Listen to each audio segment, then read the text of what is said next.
Christmas. It's supposed to be a time for family, warmth, and joy. But for me, Lita, it became the coldest, most heartbreaking day of the year. My son, David, was my world. After my husband passed away, it was just the two of us against everything. I worked 2 jobs, sometimes 3, to put him through college, to help him buy his first home, to give him the life I never had. That home, the beautiful house he shared with his wife, Sarah, I made the down payment. I helped with the mortgage for years, a secret sacrifice I gladly made so they could build their dreams.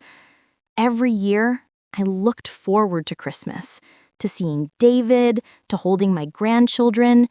It was the one time I felt truly appreciated, truly loved. But this year, when I called David to confirm my travel plans, his voice was different, distant. "Mom," he said, a strange hesitation in his tone. You're not coming for Christmas, are you?" My heart sank. "What do you mean, David? Of course I'm coming. I already booked my flight." A long silence stretched between us, filled only with the faint sound of Sarah's laughter in the background. Then his words came, chilling me to the bone. "Mom, Sarah's family is coming. There's just no room. We weren't really expecting you." Not expecting me? His own mother, after everything I had done? The phone call ended, and I stood there, the receiver cold against my ear, the Christmas decorations around me suddenly mocking my loneliness. The betrayal was a physical ache, worse than any financial struggle I had ever faced. It wasn't just about Christmas. It was about being erased, discarded after years of endless sacrifice. And in that moment, as the festive lights blurred through my tears, a cold, hard resolve set in. They weren't expecting me for Christmas? Fine. But they certainly weren't expecting what I was about to do to their mortgage. The phone call ended, but the echo of his words, "We weren't expecting you," lingered in the quiet of my home, a brutal slap in the face. The sadness that had welled up in my throat was now turning into a cold, hard fury. They weren't just thoughtless, they were entitled. They had built their entire life, their beautiful home, their perfect family, on a foundation of my sacrifices, all while treating me like an afterthought. They were completely oblivious to the fact that their picture-perfect life was just an illusion I had quietly been supporting for years. What they didn't know was that I wasn't just a simple, hardworking mother. My late husband, a real estate investor, had left me with a substantial financial portfolio and a mind for business that I had kept hidden from everyone, especially my son. I had used those skills to manage their finances from the shadows, ensuring their mortgage payments were always on time, their bills always paid. That beautiful, brand new home they loved so much, I had made the massive down payment. I had been making the monthly payments from a hidden account for years, a secret act of love I now realized was a complete waste of time. My pain had a new focus. It was no longer about being forgotten. It was about making them remember. I went to my home office, my fingers flying across the keyboard with a deliberate, icy precision. I didn't just skip a payment. I went into their bank accounts and completely canceled the automatic transfer, erasing the entire payment schedule. The account was now dormant. It was as if the lifeline I had been providing them for years had never existed at all. The countdown to Christmas began, and with it, a series of text messages from my son and his wife. They were filled with pictures of a massive Christmas tree, a grand fireplace, and my grandchildren, all set in a home that, unbeknownst to them, was suddenly in jeopardy. They talked about how Sarah's family was arriving and how perfect everything was going to be. Not once did they ask about my Christmas plans or even offer a simple apology. Their casual cruelty was a constant reminder of why I was doing this. There was a moment of weakness, a brief second where I almost gave in. I looked at the photos of my grandchildren smiling, and the thought of my revenge hurting them was a physical ache in my chest. But then I remembered David's distant voice and Sarah's laughter in the background. I remembered their entitlement and their lack of even a moment's gratitude. That memory was all the fuel I needed. On Christmas Eve, just as the family was probably sitting down to their lavish dinner, my phone rang. It wasn't a text this time. It was David, his name flashing on the screen. The frantic ringing filled the silent room. I just stared at it, my heart pounding, a cold pit in my stomach. I knew what this was about. They had just discovered the first sign of what to come. I didn't answer. I just watched it ring and ring and ring. My son's name flashed on my phone, ringing relentlessly. I let it ring a few times, a silent act of defiance, before finally answering. My voice was calm, almost unnervingly so. "Hello, David," I said, a stark contrast to the sheer panic in his voice. He started talking a mile a minute, his words a jumbled mess of panic and confusion. "Mom, the bank called. The mortgage payment didn't go through. What happened? Is this some kind of mistake?" His voice was frantic, the perfect image of a man watching his world fall apart. I listened, letting him rant, letting him get it all out. When he finally stopped, gasping for air, I delivered the cold, hard truth. "It's not a mistake, David," I said. "I canceled it." A long silence stretched across the line, broken only by his sharp intake of breath. He couldn't comprehend it. The very foundation of his life, the home he was so proud of, was a lie. You canceled it? What are you talking about, Mom? I thought the payments were automatic." My turn came. This was the moment I had been waiting for, the moment to lay bare every single sacrifice I had made. "They were," I said, my voice heavy with years of unspoken emotion. "They were automatic because I was making them. For years.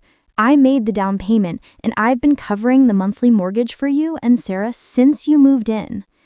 The truth hit him like a physical blow. His panic turned to rage. "Why would you do that, Mom? Why would you manipulate me like this? You had no right to do this. We worked hard for this house." His words were a crushing, final insult. He still didn't get it.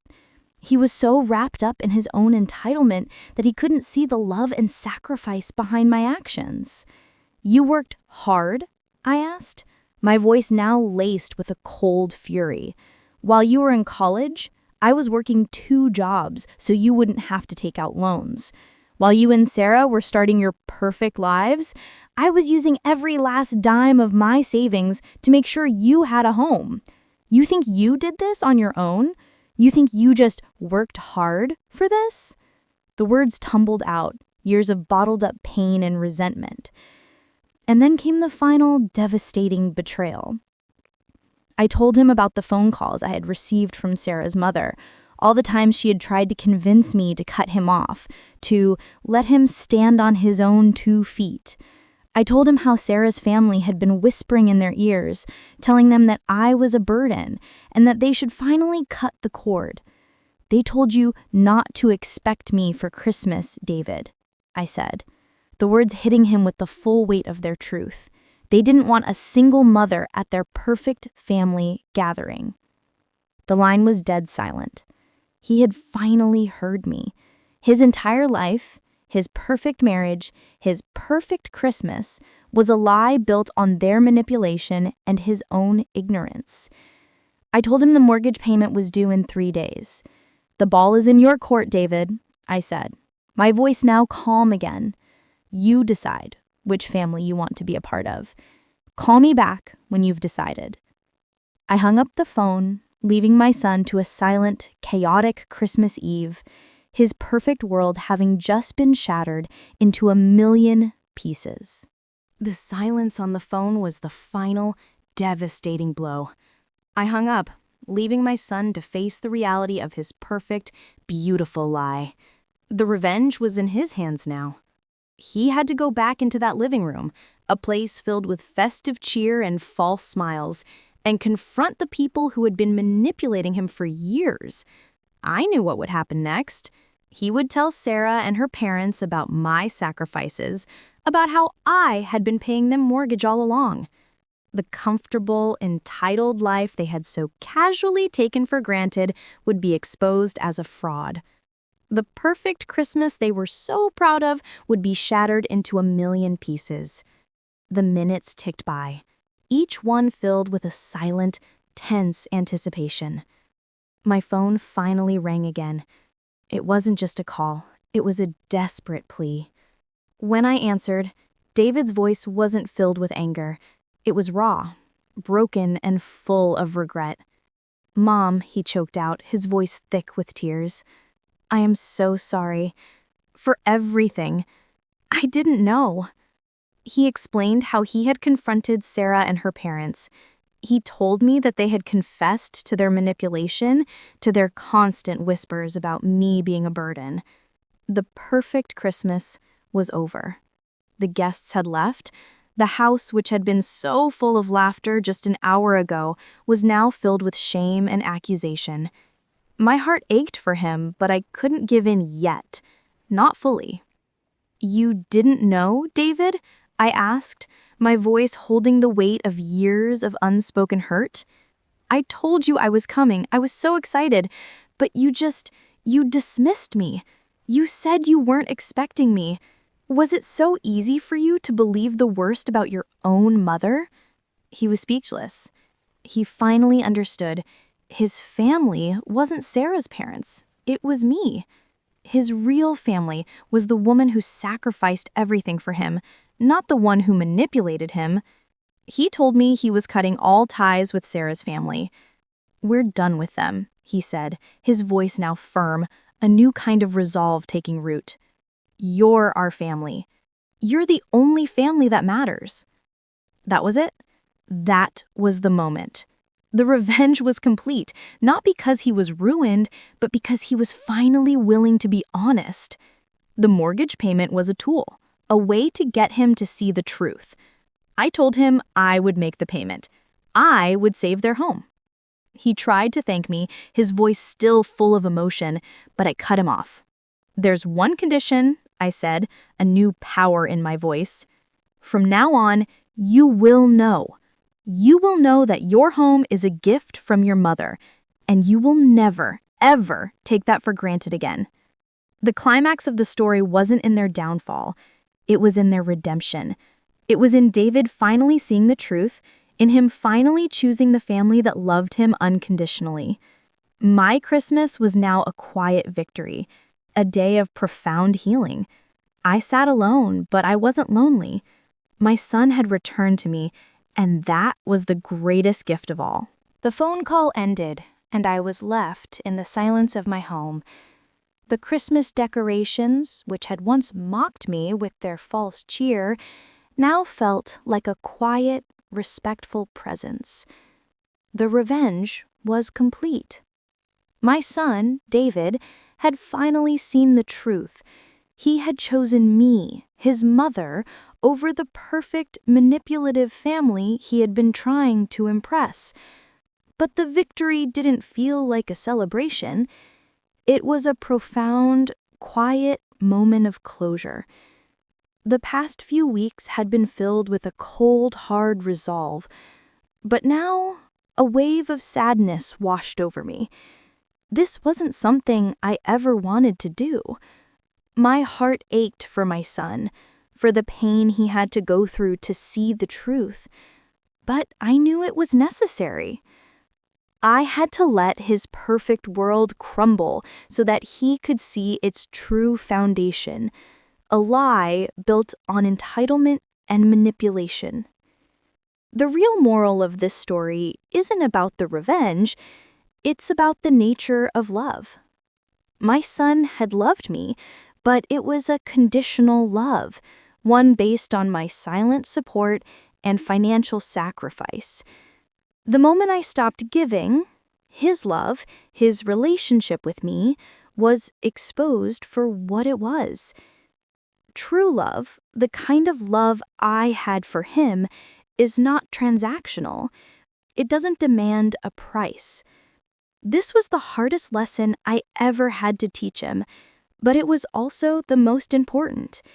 He had to lose his home to find his way back home, to me. I'm now on a different path. I'm no longer the silent giver, the invisible supporter. I am Lita, a mother who has reclaimed her dignity and a woman who is finally living for herself. Our relationship has a new, healthier foundation built on honesty and respect, not on secret payments and false appearances. This Christmas, I was alone, but I wasn't lonely. I knew my son was on his way back to me, truly back to me, for the first time in years. Sometimes, the greatest gift you can give your children is the most difficult lesson to learn. You don't have to keep them from falling. Sometimes you have to let them fall to find their way back to you. My journey is just beginning.